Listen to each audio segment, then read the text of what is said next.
Okay mga kapatid, ating titignan itong ating pag-uusapan itong University Belt.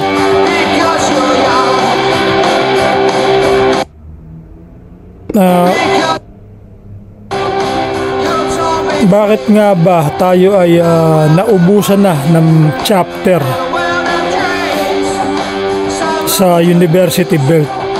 Ibig ko sabihin naubusan ay bakit ang mga residente natin sa mga University Belt ay hindi na nagbunga,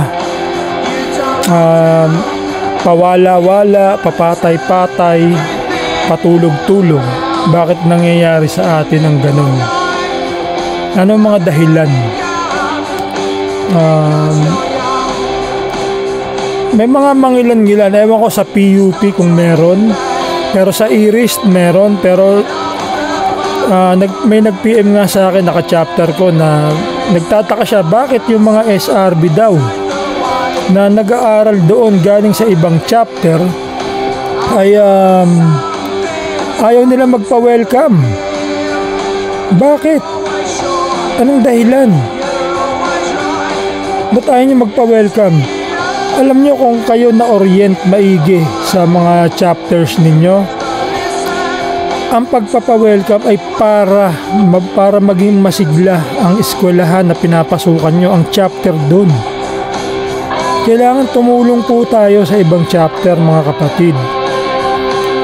Ganun din sa mga ibang eskwelahan, hindi lang sa IRIS. Sana kung nag-aaral kayo sa Arellano, sa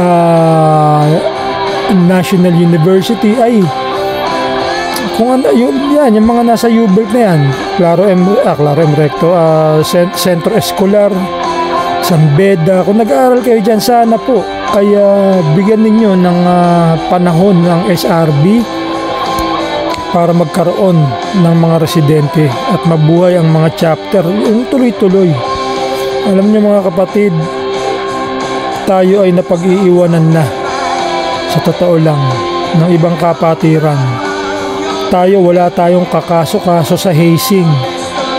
Pero ba't hirap na hirap tayo na buhayin ang mga chapter natin sa U-Belt?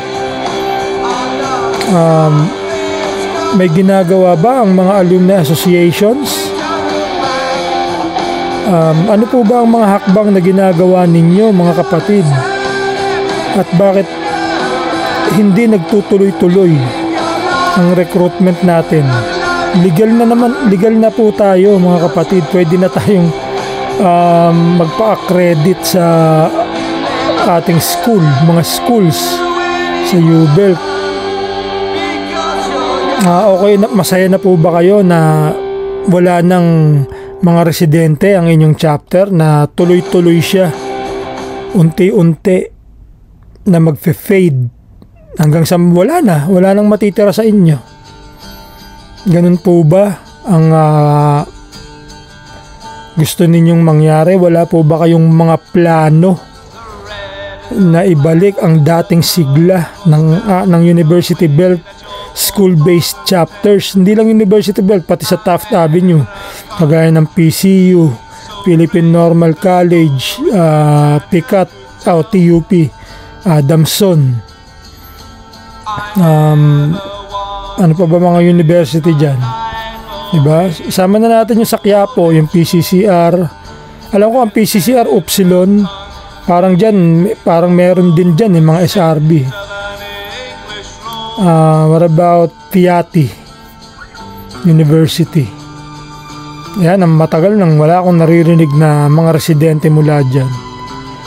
So mga kapatid, sana po ang mga tayo mismo sana ang magtulak sa mga miyembro natin sa community, na kung pumapasok po sila sa isang eskwelahan, magpa-welcome po sila. At pag-usapan na lang na kapag graduate ay okay na, balikan na sa chapter nyo. Ganun lang, di ba? Ang importante po kasi matulungan natin yung isang chapter na magkaroon muli ng sarili nilang residente. 'Di ba? Ganun po dapat ang ating ginagawa sa kapatiran. So ito po ay pauna pa lamang. Tayo po ay muling tatalakayin ito. Tatalakayin natin ito ng tatalakayin. Hanggang sa meron tayong makatok, maalog, matapik na mga katawan dyan sa ating University Belt school-based chapters at sa iba pa na mga school chapters natin. Pasalamat po tayo sa Omicron dahil sila ay tuloy-tuloy. At makakausap po natin si Brad Aldrin Raimundo sa linggo at pag-uusapan ang school-based chapters, lalo na ang letran. Sige po, paalam. Brad Vlog, Alpha Epsilon.